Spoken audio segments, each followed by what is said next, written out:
you'll only see the worst in me. Welcome to the Jeremiah Interdenominational Missionary Church Show, where Jesus is Lord. And so tonight we want to talk about some issues with the wonderful, wonderful Mr. Ross Levin. He's here by himself today. I think everybody else has had an opportunity in a long time. He's the only one that's been by himself. He hadn't had this time. So tonight we with him. We're going to just bow our heads in silent prayer, okay? Because we want to respect everybody's religion, okay? So we're just going to take a half a minute, 30 seconds, and we're going to bow our head in prayer, okay? And in that prayer, if you would include the world, the Congress of these United States, the president, vice president, and the whole world, if you would in those 30 seconds incorporate those in your prayer, I appreciate it. Amen? 30 Amen. seconds.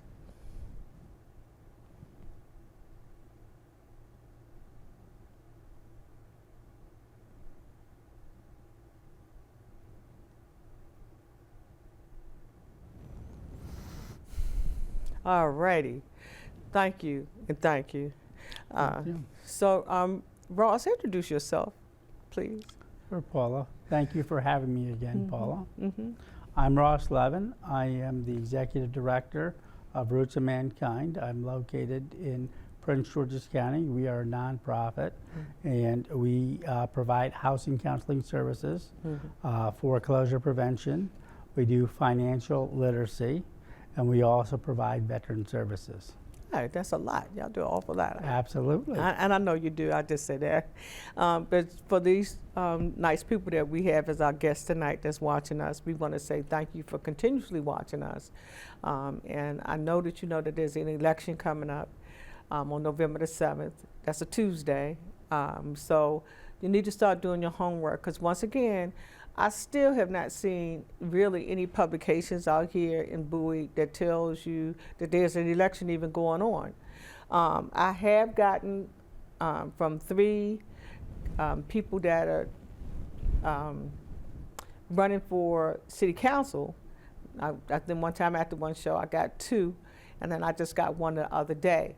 So if they decided they wanted to do that because they watched one of my shows, I really appreciate you. I just want you to know that. I can't say your name on the air because I can't make it seem like I'm doing one set of people or the other. But I do want to say I recognize the fact that you did put something in my door. And so I take my hat off to you.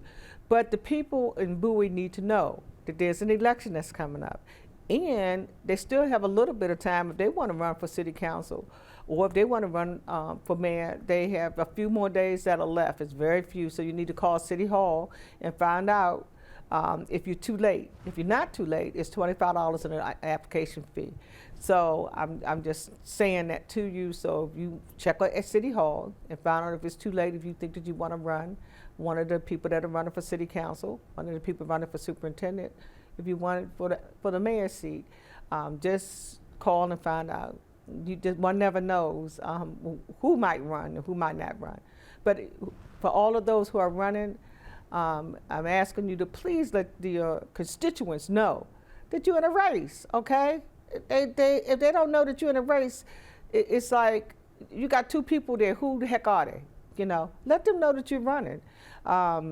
If you don't only have one yourself, let them know that you're running. I mean, I think it's kind of crazy for us to have the election and the people that live in Bowie don't even know that there's an election going on. It's so much going on in the world. And so I would just say that please, would you just let them know who you are, okay? All right, so I gave that oh, can I say one more thing? Absolutely, okay. Paula. COVID is very much alive, okay, guys? There are people still out here dying. It's not being called COVID. I don't even know what the name of it is now, okay? This is also flu season, and it's also allergy season. So you don't know whether you have COVID, whether you have an allergy, or whether or not you have the flu. My recommendation is to those that have compromised immune systems that I'm not a doctor, but it's been recommended to me to make sure that I got a flu shot, and I did. I'm not going to tell you to do anything I wouldn't do. It's too soon for me to get a pneumonia shot. So you need to check with your pharmacist or your doctor and see. COVID, they got a new one that's coming out, supposed to be this month, I believe, vaccination. It's a brand new vaccination. I know nothing about it, so I can't give you any information. I don't even know what the name of it is, okay? But I'm just saying, check and see if it's time for you to have any kind of vaccinations. Check with your doctor, and you guys have that discussion, because I am not a physician. I cannot tell you what to do or what not to do, okay? But I can say that this is that time of year, you can't tell one from another. If you got a COVID vaccination kit last year to do the test for yourself at home, please check the bottom of those boxes and see whether or not they have expired. If they have expired, throw them in the trash, because you will get a false positive, okay? So I'm asking you, any boxes that you get, whether you buy them in the store, from the store, whether you have them laying around your house, look at the expiration date. If the expiration date has passed, throw it in the trash, because you're not going to get the correct reading, okay? And when I say that to people, they say, oh, wow, I didn't know that. So I'm telling you, you guys, check the boxes, okay? Now, I'm going to get back to my guest, because he has some very interesting stuff to talk to you about tonight. And I'm going to get back to him, Ross. I'm so sorry, but I wanted to get that out the way. And I think that, this community needs to know as much as the other two shows that we have. So thank you for letting me take that time from you.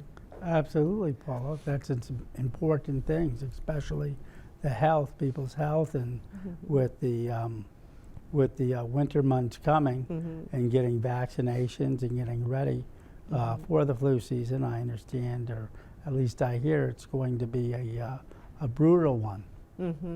And from what I understand is that you're going to actually see that they're going to run out of some of these vaccines, okay?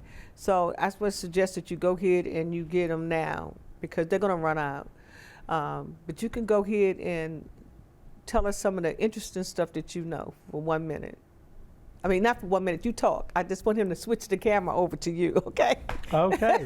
That's what I want him to do. Okay. Okay. Well, as far as housing things that are going on, I can tell you and report to you and your viewers that the Maryland Homeowner Assistance Fund, the portal now has officially closed for the backlog as well as for new applications.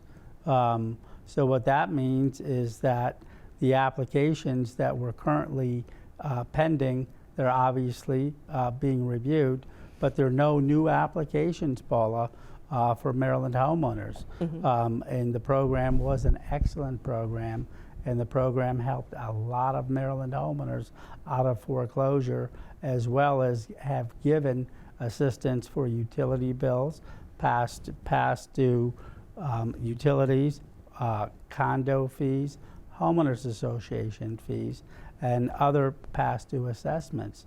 But that program has now been exhausted, and it's important to know that there are other available options for homeowners that are at risk of losing their home, and they can always call a housing counseling agency.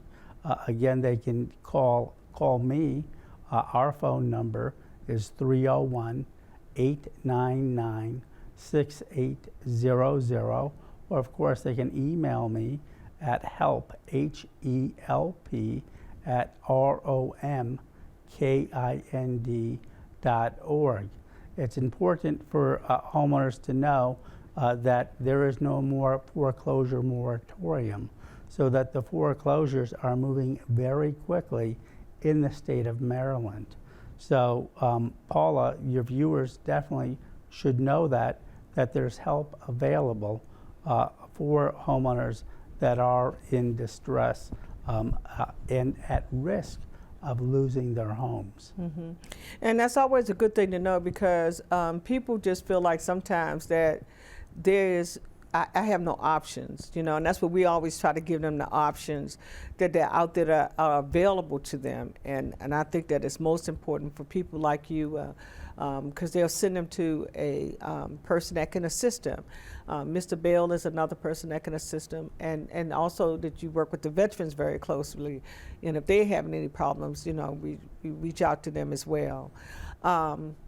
So I know that this is a bad time of the month because, okay, we had the FEMA exercise yesterday. And 2 weeks ago, we had the bad storms that came from the West Coast over here to the East Coast. And it kind of skewed or messed up everybody's different systems, computer systems, okay? So you might get some mail that's crossed in the mail, or you might get a text that's really not to you, but I'm not going to tell you just to ignore it. I'm going to tell you what you need to do is check on it and make sure that it is in fact accurate or not, okay?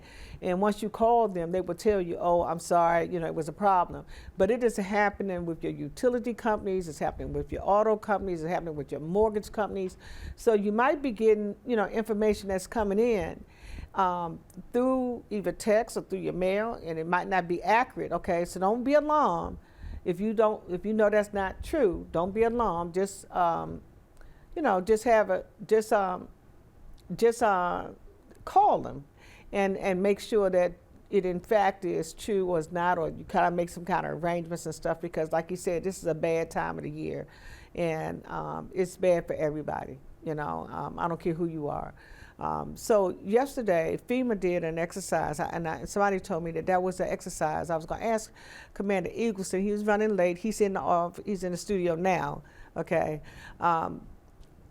if FEMA was in fact put in place during what's his name, President Trump's era, was he the one that put that in place? Do you know?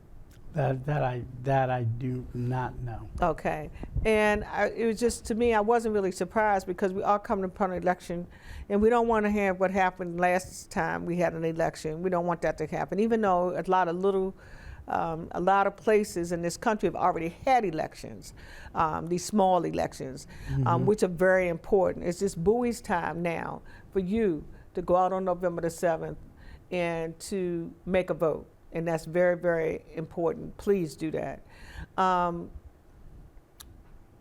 the FEMA thing went off yesterday, and I think it kind of messed up a few more systems. I know, you know, it messed up our systems for a minute.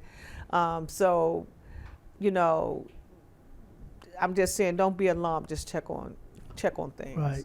Yeah. Paula, you had said every election is important, whether it's Bowie or any other small township or city. Every election is important, and everybody should go out and vote, because everybody's important.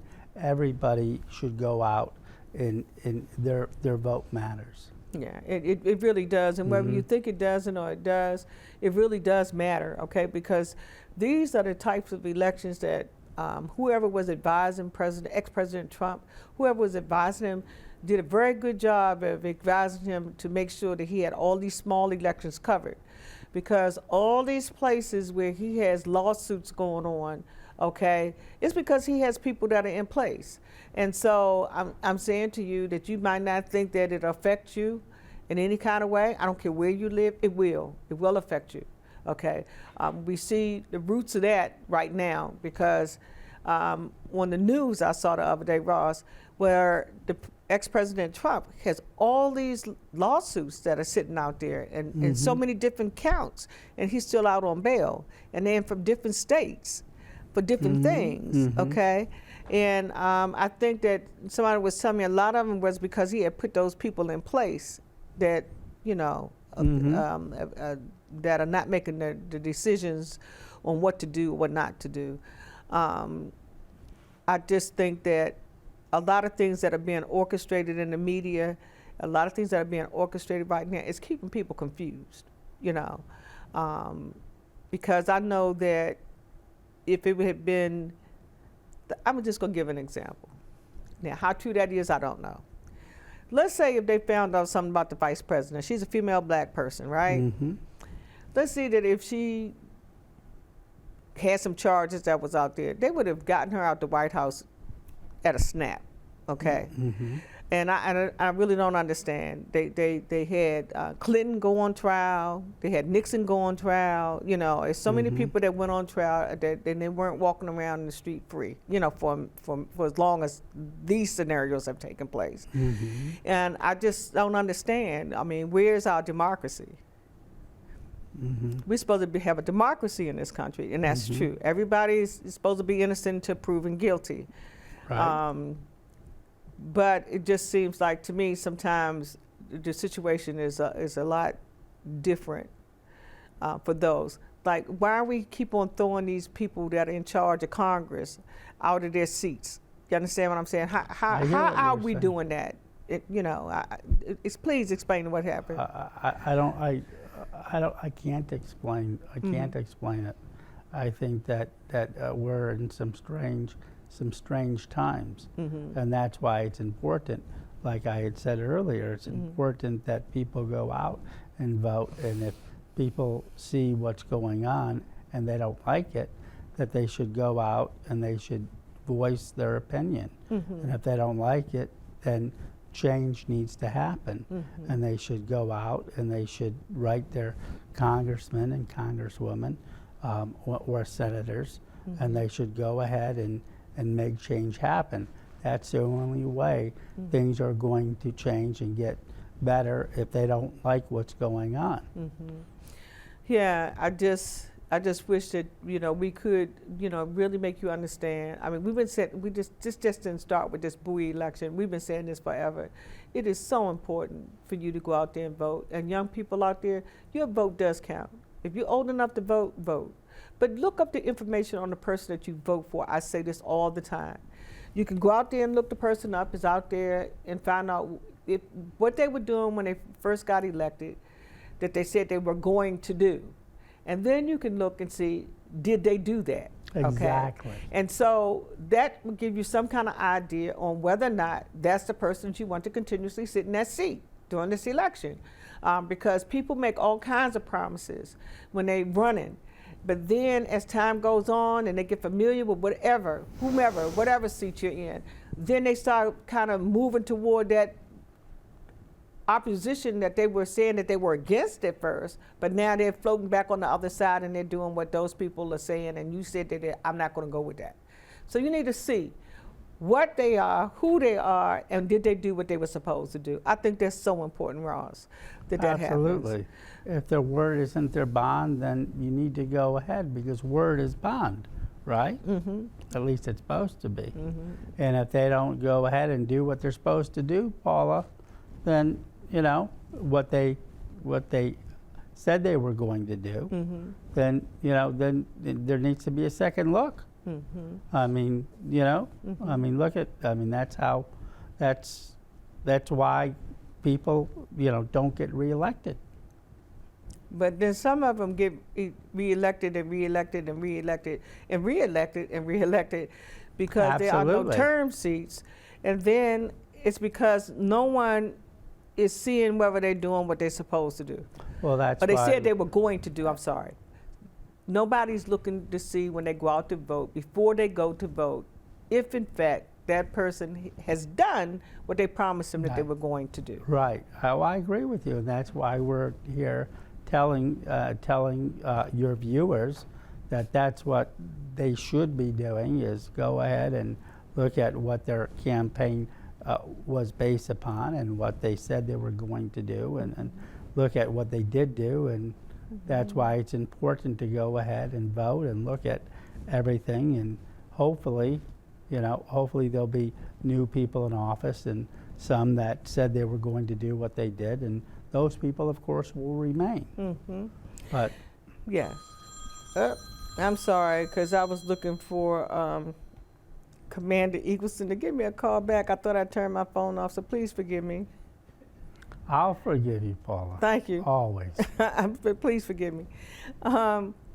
So I'm sorry, and Commander Eagleson is in the studio. I'm sorry. I apologize. So it was one thing I wanted to say as well. Like in our city of Bowie, we have a lot of panhandlers that are you go to the gas station, you go to any one of these stores, they stand outside. We have houses that the police department, and I take my hat off to the police officer, they are my friend. I salute you when you come in where I am. I give all of you the utmost respect for anybody that says, from the veterans on down to everybody that's out here to protect and serve. So it's not their fault, okay? Here's the issue. We put laws in place, but then you put strongholds on them where they can't do certain things, okay? I get people that are afraid to come into the store, especially women, because you have panhandlers that are standing out, you know, any one of these stores going up and down 301. And some of them sound intimidating and some of them are not. You know, some of them running scams on people, some of them not. You know, I can see who watches my show though, because there are stores that, since we've been saying this for almost a year, that they have more security in front of those stores than we have in other stores, okay? The panhandling problem has gotten a little better, so I know that it's the people that have rallied around and go to those stores and have asked their people to do something. We still have other stores and gas stations out here that still have that problem. They have a law that panhandling is against the law in the state of Maryland, okay? So why are you tying the police officers' hands when they try to come and do what they are supposed to do? If they catch the person standing out there, why is it that they have to have a whole bunch of paperwork that has to be signed by somebody else? It's against the law, okay? And then in Bowie, we did not have this problem in the past, that we didn't have people that had squatter homes, okay? We got people that are squatter homes, and the police officers are telling me that they know that they're in there doing drugs. Well, I always talk about our good sheriff, right? I love, not sheriff by name, but I'm talking about the sheriffs across this country, how much power that they have. I had the person that I work for say to me, well, why is it that you guys are not doing anything? I said, people go to the city council meetings, they try to get it squared away. They try to get someone asking some of the same questions that I'm asking. So I'm asking you tonight, why do we have these squatter homes, and you know that they're doing drugs? Why can't you go in there and just do a drug raid and get those people out those houses? Why are we putting Section 8 homes? And I have no problem with a Section 8 home. You know, if you don't have these people that are panhandling and stuff, you buy the house, you don't even live in it, and that's what we're finding out, that you're not living in that house that you bought, but you got these people that are paying you mortgage. And I thought you had to live in a house for at least a year or two if you bought property. Depending on what kind of loan you got, I thought that you had to live in a house yourself. Well, come to see what's going on though, is that they're buying property, but then they're renting it out and they don't know what's going on with the property. That's a problem, because people that live here in Bowie spend a lot of money. They pay high taxes, right? Why should I have to live next to somebody that bought a home under one pretense, right? But it's something altogether different. Why are we allowing these people to have these squatter homes and the panhandlers are living in them? And well, Paula, everybody is entitled to go ahead and if someone buys a home, whether they're buying to live in it or they're buying it as an investment property, that's perfectly fine. I mean, everybody's entitled to have either an owner-occupied home or an investment home.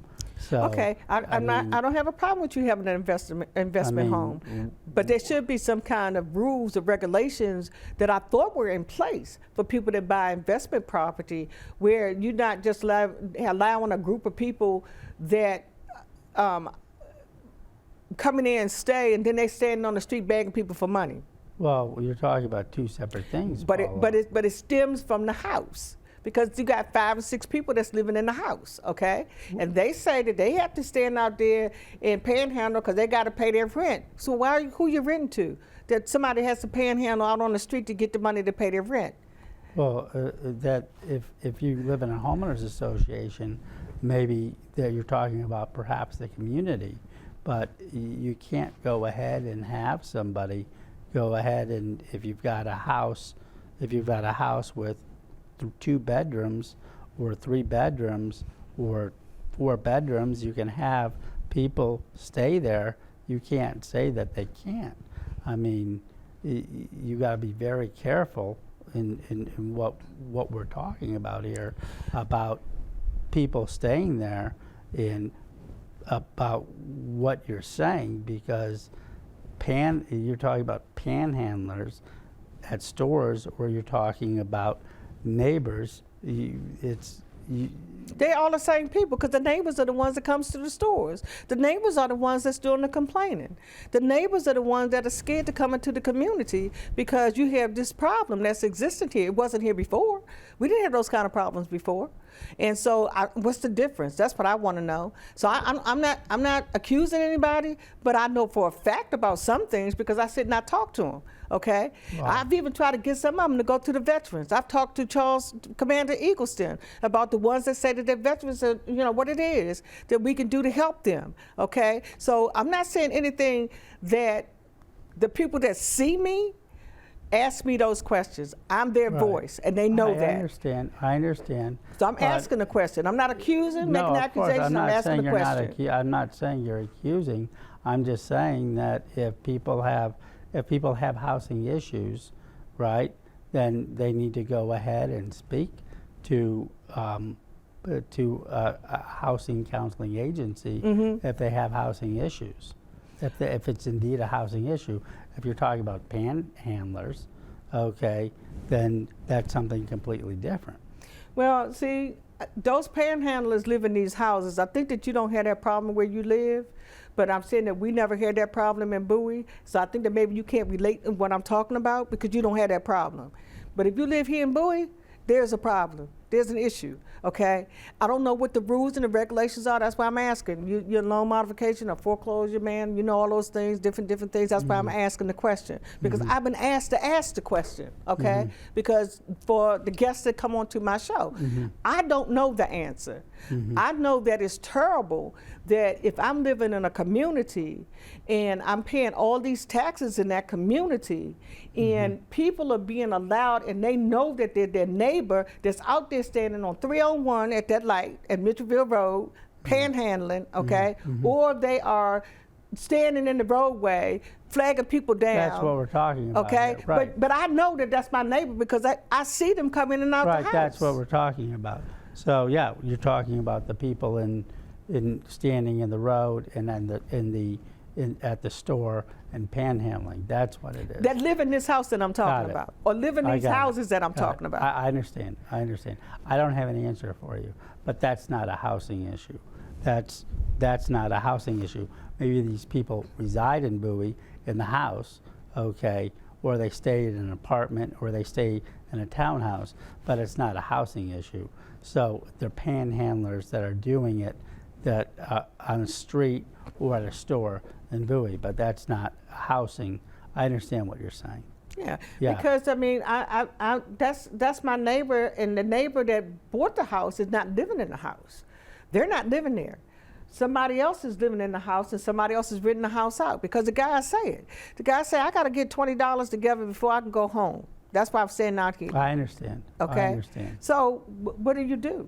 You know, who do they contact? I guess that's the question. Who do the people that contact and live on that street, who do they contact to make sure that the person who owns that property is doing what they're supposed to do? You don't have that answer. I don't have an answer. I got you. All right. Guys, I asked. The other two people that were going to be here tonight, they had an emergency. One of them sitting right to my left, okay? He's in the studio, Commander Eagleston, and the other person couldn't make it tonight. And so I didn't mean to put you on the spot. No, that's fine, but that's the whole point of us being here at nighttime, trying to guide and direct people, and that's all I'm trying to do. You asked me to ask the hard questions, and that's what I'm doing. And just what happened, my good friend, Mr. Levin, who is here to help you, I'm asking the wrong person the questions that I'm asking. But I asked. Okay. You sure did, Paula. And I just wanted to know. If I had the answer, I'd give it to you, Paula. I know that's right. You know I would. But I'm going to do some research, and hopefully, the next time I'm here, I'll have an answer for you. Yeah, because it's a housing problem. Of course, I understand. Yeah, it's a neighborhood It's a community housing problem, right. Yes. So with that, we want to say good night.